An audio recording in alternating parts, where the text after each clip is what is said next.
这都什么时辰了？吴大当家的怎么还不来练功？大概是睡过头了吧？啊，不会吧？好像南哥已经去请了。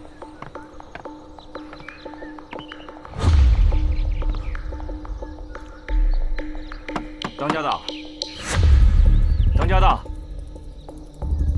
天亮了，该出来练功了。当家的，当家的。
来人呐！不好了，当家的出事儿了！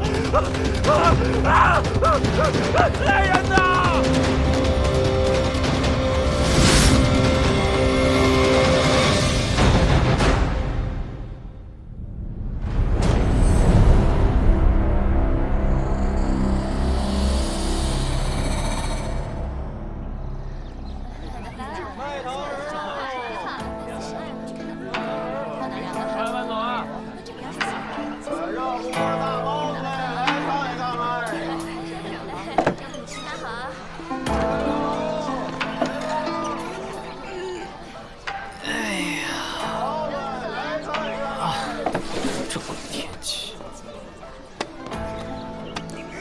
大早上的丧这个脸，谁欠你钱了？每天晚睡早起，干不完的活比驴还累。累就抽一袋呗。不良嗜好。不良嗜好，架不住老娘乐意呀。到底怎么了？还不是因为这帮无聊的官差，揪着别人的小小嗜好不放。 上街变个戏法，观众被吓晕，能怪我啊？搞得我现在在长安城也不能自由出入了。那就好好干活。干着呢，老板娘。钱没赚着，还落一案底，倒霉。找李治了？切，他铁面无私又小气，怎么可能帮我？你帮了他那么多次，就这点事儿。 他随便打个招呼就能消了。好，那就找他。想到他那得意洋洋的鬼样子就烦。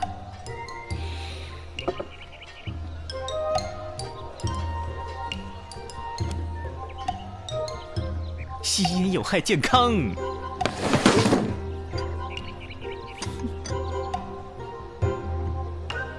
老娘抽水烟。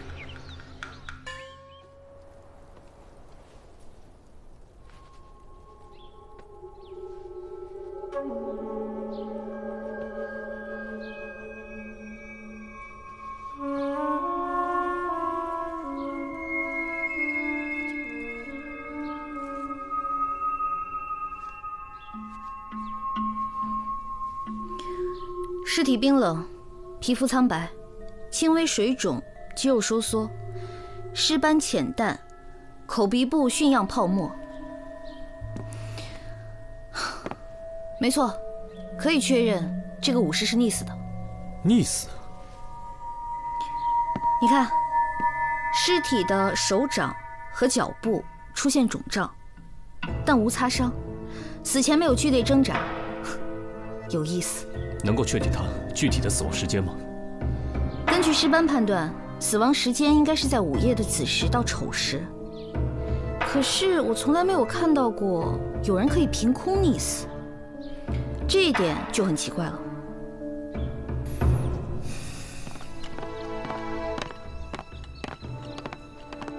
李少卿，人证带到。小人周南见过李少卿。你是昨晚最后一个见到胡毅的。啊，回官人，是的。昨晚是我伺候当家的睡下后离开的。当时什么时辰？啊，是夜里子时。昨晚可有什么异常吗？没有。哦，除了昨晚当家的有一点暴躁。暴躁？对，其实这几日当家的都有一些暴躁，也不知道是谁得罪了他。后来早上也是你发现了尸体？哦，是的，当家的要我每天早上喊他起来练功，大家一起练。平时我在门外一喊他，他就会应一声。可是今天我喊了很久都没有应我，所以我就推门进来了。我才发现他被淹死在床上了。你怎么知道他是淹死的？他那个样子还不明显吗？我从小在河边长大的，浮尸也见过不少，就是他这个样子的。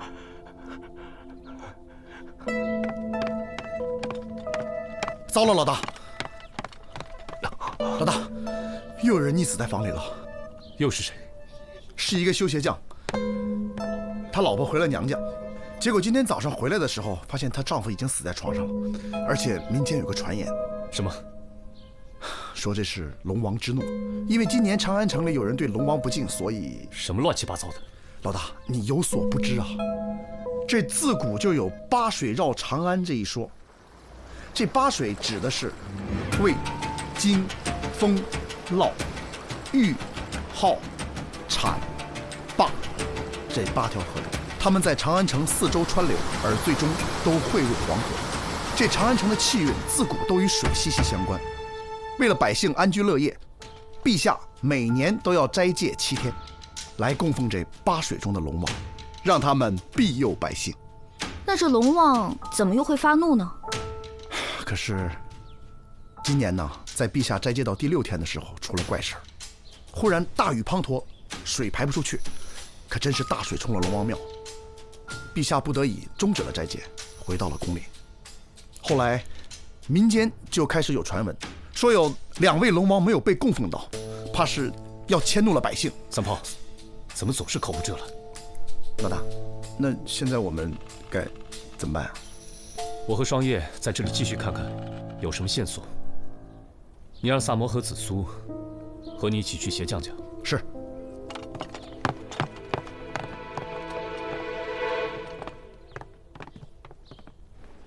哎，就这儿啊！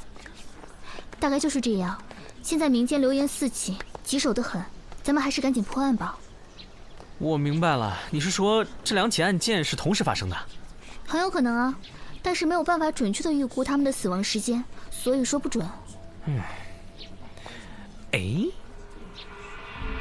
我看这家的房子附近地势挺平坦的，不可能是引水进来把它淹死，再把水引走，没有水源聚集地啊。而且这房子背靠青山，前有暗山，中有明堂，按说风水不错呀。那姑且就像你说的那样，通过引水来把它给杀了。可房中只有床褥有水，其他家具都没有被水泡过的痕迹。这是怎么做到的呢？我们觉得是有人把它在水里溺死之后再放到床上，所以只有床上有水。你们在这儿聊什么呢？进去看现场。走吧。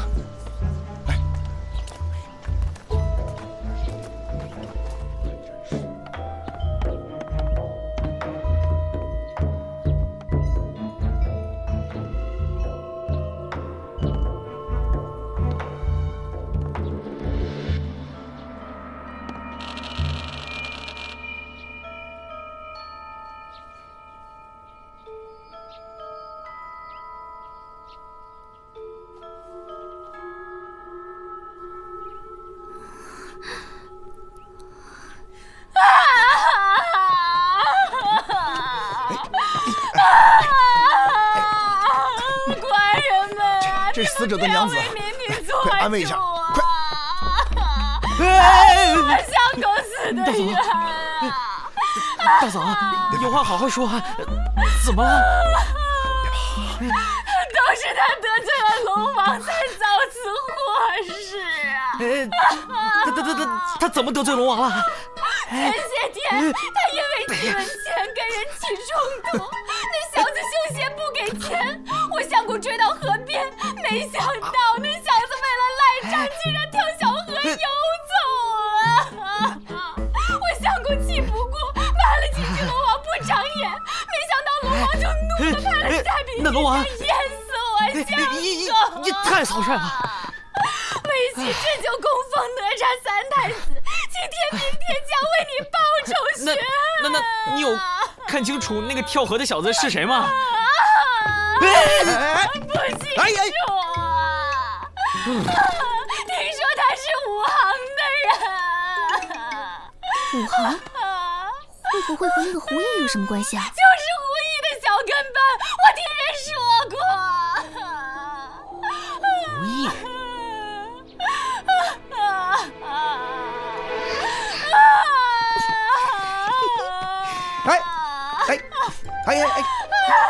就是胡毅的那个小跟班，我听说过。看丈夫醒了。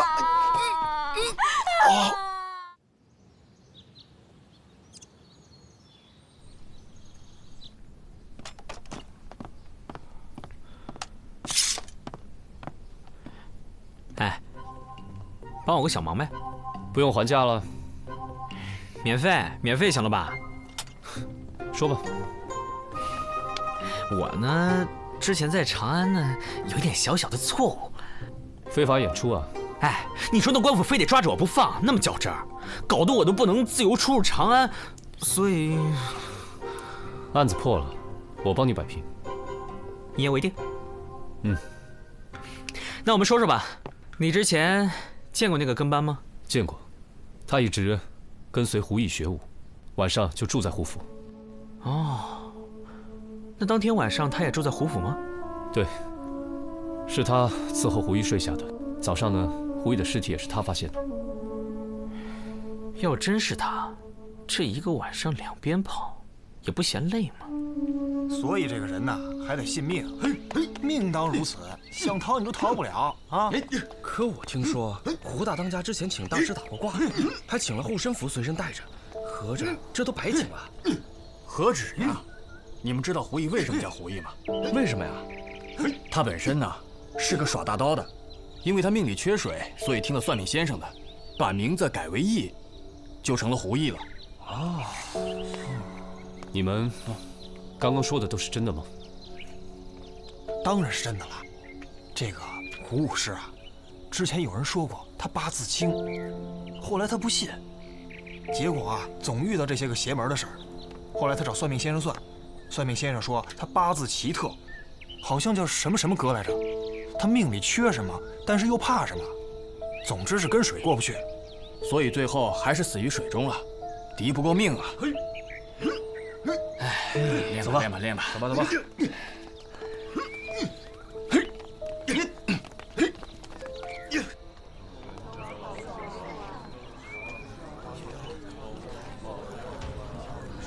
哎，他们在干嘛呢？拜龙王。看来之前水冲龙王庙之事余波未了，明月促生。保佑啊，龙王保佑啊！哎，大哥，你们这是在干嘛？这你都不知道啊？最近长安城里刚死了2个人，好像都是被龙王给淹死的。那和你们有什么关系啊？大水冲了龙王庙，我们怕龙王迁怒，得赶紧献上祭品，以保周全呐。什么人在做这些事？哎，这么大的祭拜仪式都是长安城那些大富人家出钱安排的，反正我们这些小老百姓就跟着做就好了。哎，快，跟我们一起拜拜。不用了，不用了。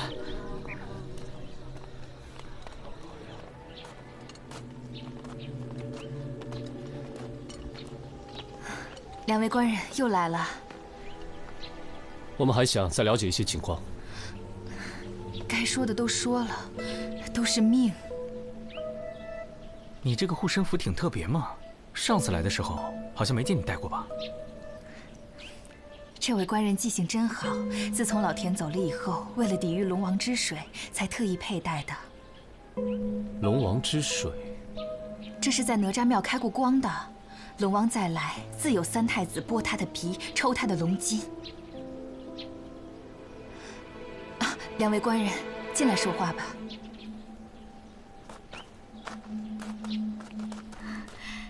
快请进，快请进。哟，你们家这，哇塞，多了这么多好玩意儿啊！这是长安城的妇人送来的，跟我非亲非故，真是大善人呐。听说我们家遭到了龙王的惩罚，所以送来了一些东西，说是慰问家里，给我减轻些生活负担，还送来了一些辟邪的器物呢。真是人傻钱多啊！不，我是说心地善良。你说这大善人咋也不救济我啊？哎，对了，这个大善人是谁啊？就是富甲一方的吴洪熙大善人呀。难得这么有钱的人记挂我们如此穷苦的百姓呢。啊，我去倒茶，你们坐。啊，不着急啊。哎呀，这个大善人可真是大慈大悲啊，菩萨心肠。不想撤案底了是不是？哎，这边取刑检啊！哎，感谢啊！恭喜！感谢上光。哎，这么多人，不会是在开仓放粮吧？过去看看。好啊，反正我又不用销案底。哎，知道了，用得着管我吗？我就看一下，不会耽误你破案的。哎，这位大哥，麻烦问一下，多谢啊！他们这么多人是在干嘛呢？多谢上光。吴洪熙要过寿，宴请全城的百姓，见者有份。好久不见，我不跟你们多说了，我要去排队了。又是这个吴洪熙，真是大好人呐！二位来到门前就是客人啊！一看二位气宇不凡，风姿潇洒，若不嫌弃，请二位进府喝杯清茶。不用了，我们还有要事在身，就不能不给面子。嘿，请。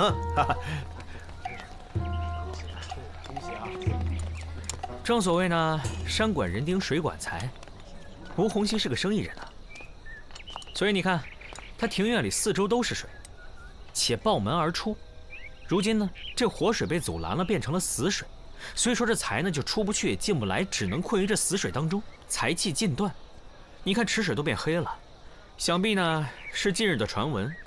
吴洪熙怕这么大的池子容易招来水的祸事，所以把这活水都给阻断了。吴洪熙还信这些？不懂了吧？现在这有钱人呐，都相信什么财运呐、风水啊什么的。哎，你看像我，穷光蛋一个。我哪还有心思顾及那些啊？不过，我原来一到没钱的时候啊，就专门到这些有钱人家去看风水，给他们随便摆摆布局什么的，就能很赚一大笔。反正他们钱多了也没出事。二位贵宾久等了，请在此贵宾名册上留下您的姓名，明日送到。他叫李志，哎，到时候一起来啊。不来，区区商贾，他也配？哼，没事，别在意啊。他那人就那样，我叫萨摩多罗，萨摩多罗，千万别写错了啊！放心吧，明日一早送到凡社。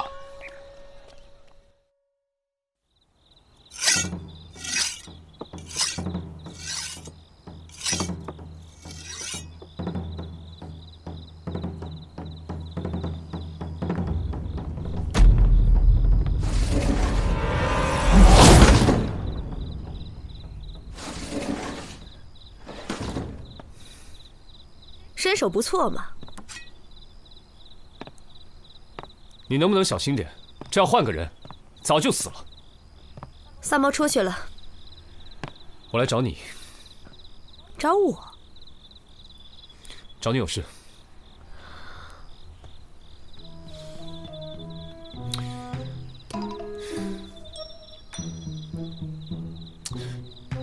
这个案子，萨摩说免费。他说免。我可没说免。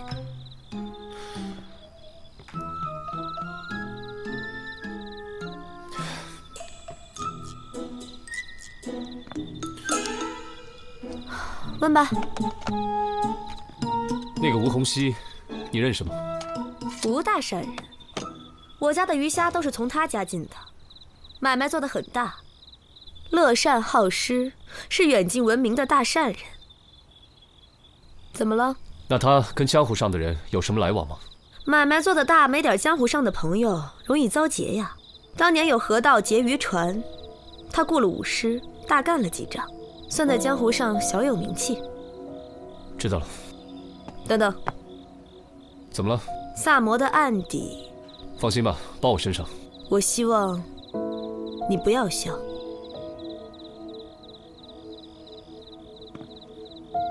为什么？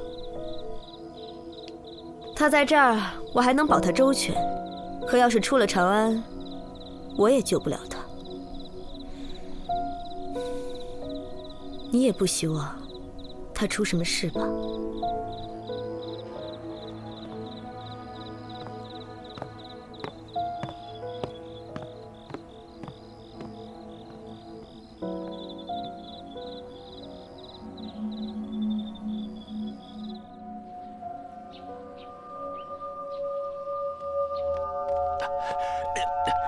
官人，官人，哎，官人，我可什么都没做呀！官人，我住嘴！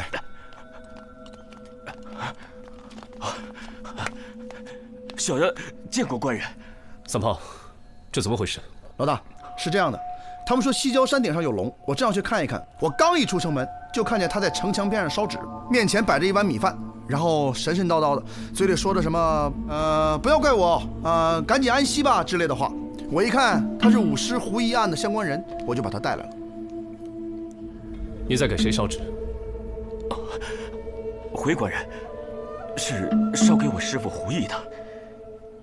为什么不在他家烧，要去龙王庙？回官人，他是我师父，我自然希望他在那边能过得好一点。老大，我到了以后，他鬼鬼祟祟的，一搜身上有写着胡毅名字的布偶，写满了诅咒。他除了脾气不好，打过你之外，还有什么？他一直都瞧不上我，说我练武也是没有出路的，说我是练野路子的杂种，所以你就怀恨在心，把他给杀了。官人呐，我真的没有杀他，我只是因为之前和他有些不和，现在他走了，我害怕他回来找我，所以我才……那你认识小鞋匠田一秋吗？认识。他也死了，和胡毅的死法一模一样。据传，你和他也有结怨。没错，他弄坏了我的鞋，还要跟我收钱，我当然不干了。后来呢？后来我就再也没有去过他那儿了。错。后来你对他也有记恨，就把他也杀了。不是的，官人呐，我真的没有杀人呐。那你为什么心虚？我只是害怕他们死后都回来找我。你没做亏心事，为什么怕他们找你？我带下去吧。官人，我是冤枉的，官人，我冤枉的，官人。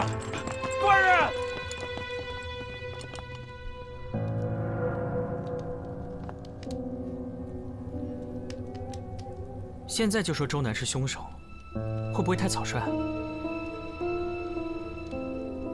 怎么了？胡毅跟田一秋都死在同一个晚上，而且死亡时间也相差无几。如果凶手真是周南的话，他怎么可能在同一时间，在两个相隔甚远的地方，杀死两个健壮的男子呢？如果有同伙的话，那也不难做到。所以就需要我们再详细的调查一下。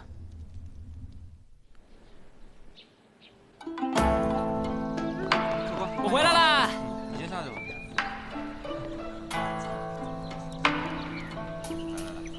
事儿办成了吗？哼，只要我把这个龙王杀人案破了，李治分分钟帮我摆平。那案子现在破了吗？客官您的菜。这个嘛，我饿了，有吃的吗？就知道吃。请问哪位是摩多罗萨？请问哪位是萨多罗？哪位是多罗罗？您的酒。萨摩多罗好吗？啊，不好意思啊，这请柬上写的确实是萨摩多罗。请柬？我家主人请萨摩先生2日后准时赴宴。好吧，原谅你了。啊，不过你要记住我的名字，萨摩多罗。萨摩多。走。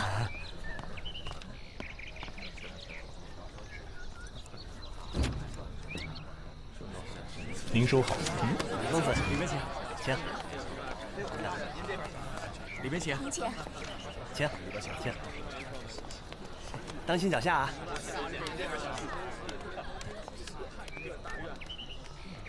您请。对了，你往这走。哎，你们这儿的风水很特别啊！哦，主人请风水先生过来看过，说是财要旺就得这样摆，这样的话吴府的财运才会源源不断。哼。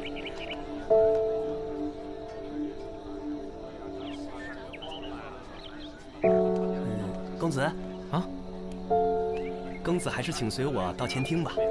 今天晚上主人可是准备了全鱼宴呢。怎么不是烧鸡啊？哎，有没有烤羊烤鸭？我昨天又去了一趟吴洪熙的府上，你猜怎么着？撑着你了。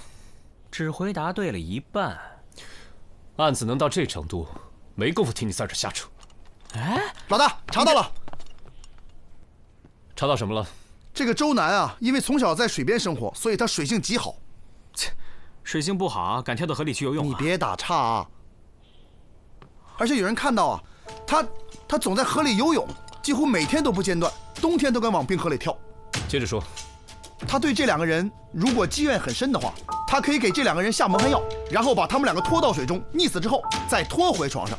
这会儿呢，药效也过去了，尸检也检不出什么。这样等到第2天早上，有人发现，这不就完了吗？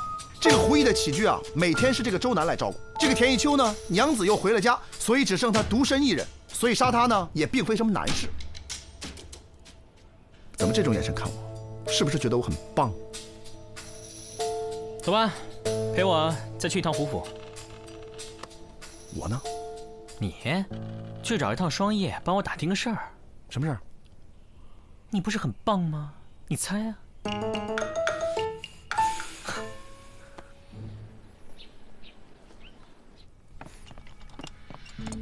你还记不记得当时现场的情形？大致记得。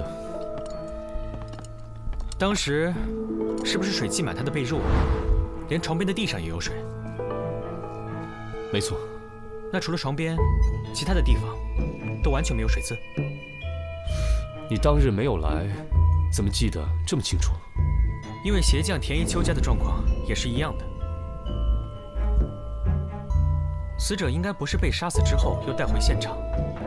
如果那样的话，这个地面上跟床上应该都差不多会有水渍，又怎么会当你们赶到现场时，床上水渍未干，而地上一点水渍都没有？而且，这被褥湿的程度，也不是一个人身上能带回来的水吧？那会不会是凶手故意在床上弄了很多水？没那么复杂。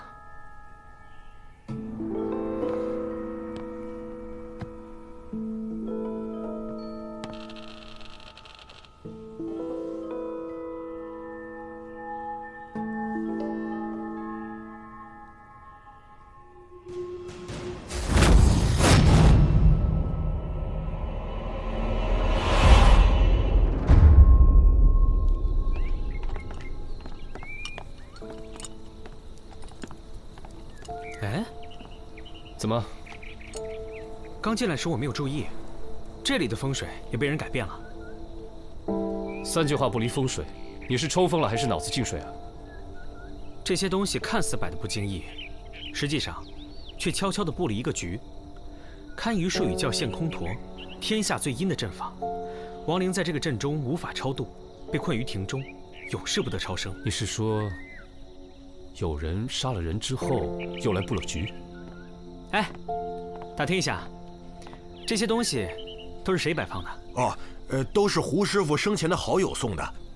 还有那个姓吴的大善人送来一些东西，都是随意的堆放在这儿的。谢谢啊。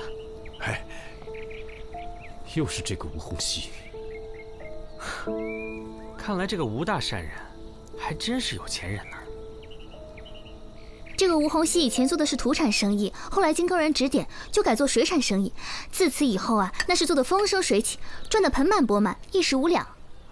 这么说，这吴善人风水还挺好，还真是靠水发的财。哎，今晚还有寿宴呢，去不去？反正我又不用销暗地。问到了。你问到什么了？您这边请。双叶问你，你怎么知道的？猜的。你们说什么呢？哎，我要走了，我可不能让吴大善人久等。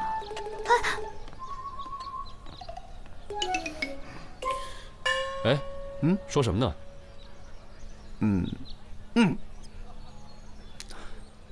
那，你猜呢？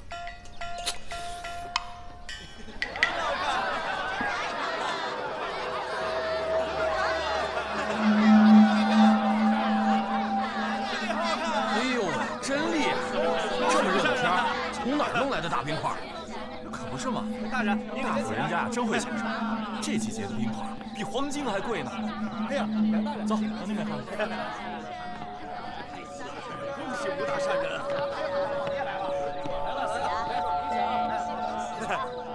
恭喜吴大善人！恭喜啊！恭喜恭喜！就是。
唉，今天晚上的月亮好圆呐！哎，我是客人，你们就这么对待客人啊？来人呐！救命啊！有僵尸啊！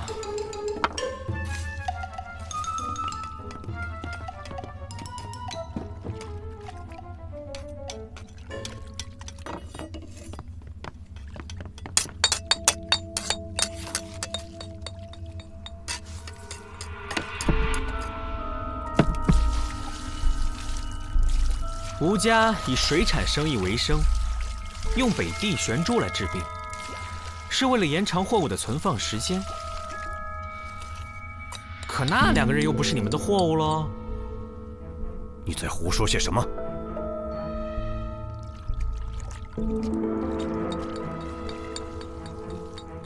所以，所谓的龙王之怒只是个幌子。想要把人凭空溺死的话，还要靠冰。每个死者的床上都有一滩水渍，四肢浮肿，很容易让人想到溺死。可尸体上的暗红色尸斑，可以是溺死的，也可以是冻死的。你们先将冰棺里面注满水，再把死者放入冰棺当中溺死。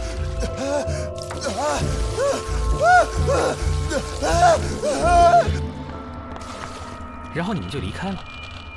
冰化之后，自然床上只会留下一滩水渍，看上去就像是龙王的诅咒。起初我想不通，带着能把人装进去的大冰棺走来走去的话，不是很引人注目吗？可是如果是冰板就不同了，你们只需要把冰板带到死者的家中，然后在连接的地方倒上冰水，冰板很快就可以组装成一个大冰柜。再加上死者都是一个人在家中，很难有人发现你们的踪迹哦。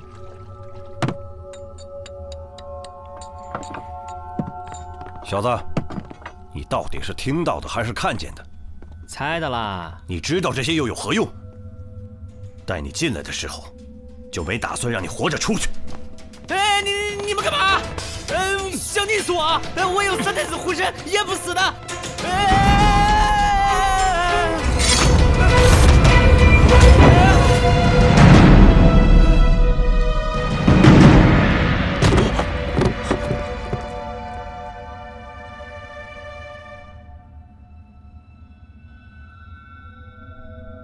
哎，干嘛装模作样耍那个帅啊？还不快来救我啊！命都要没了，话还那么多。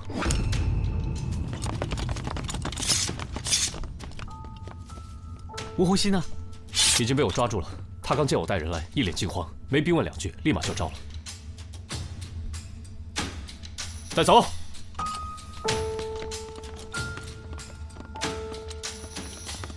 哼。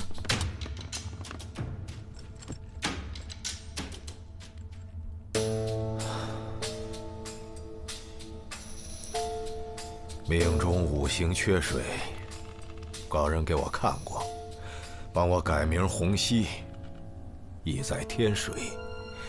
可是他说我命中有一个死劫，是难以躲过的，除非以特别的方法来换命。什么特别的方法？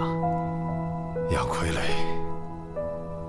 他说让我找几个不同命格的人，以水溺死，再取其魂魄，经过修炼，借此道法，就能改变我的命格。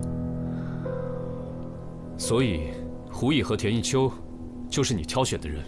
对，他们2人命里是有水之人，之后再凑齐金、木、火、土4种，才能转我的命。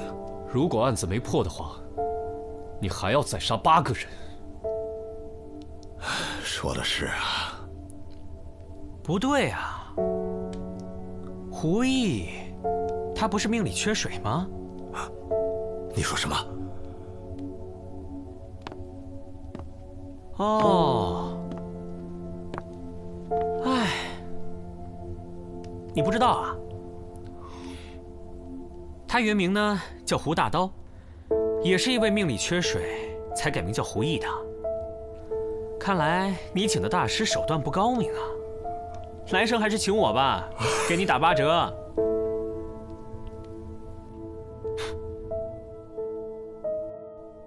你上次说哪几个东西是局啊？这个，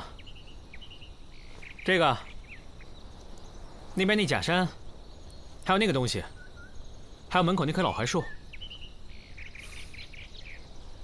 三炮，是。你怎么会突然想到来破坏这个阵法？那些死者，总不能让他们的亡灵一直困于此地吧？你还相信这些啊？你是抽风了还是脑子进水啊？好好说话。等会儿，之前说好的案子破了，那我早就给你解决了。好，算我欠你个人情。2个。哎，不是说好了破案免费抵掉1个了吗？你行不行，抠门哥啊？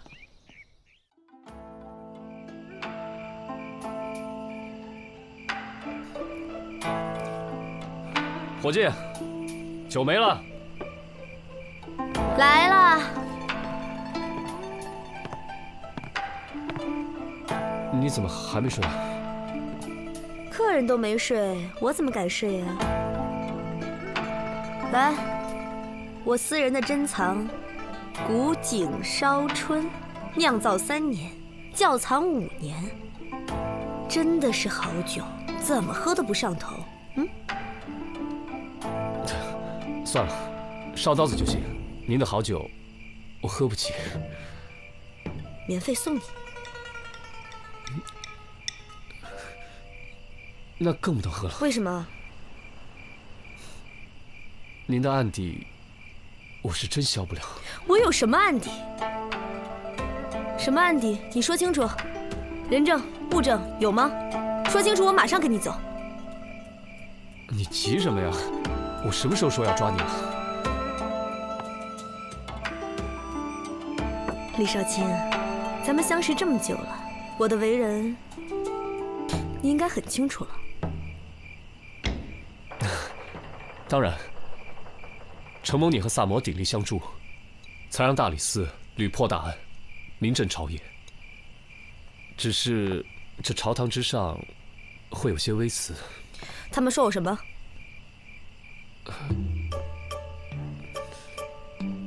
他们说我们俩有什么？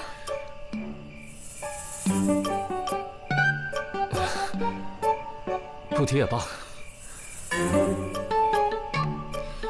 你给我说明白了啊！不说明白，你今晚别想走。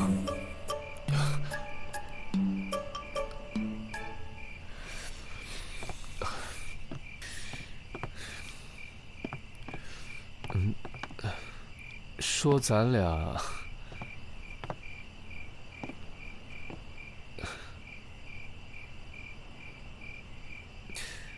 有私情。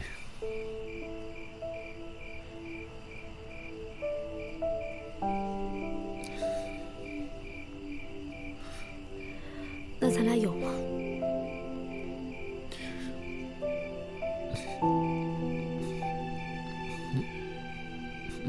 没有吧？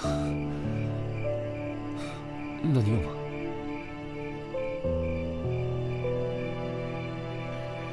当然没有了，谁会喜欢你这么个木鱼脑袋呀？谁会喜欢你这种又抠又凶又狡猾的悍妇啊？怎么了？你。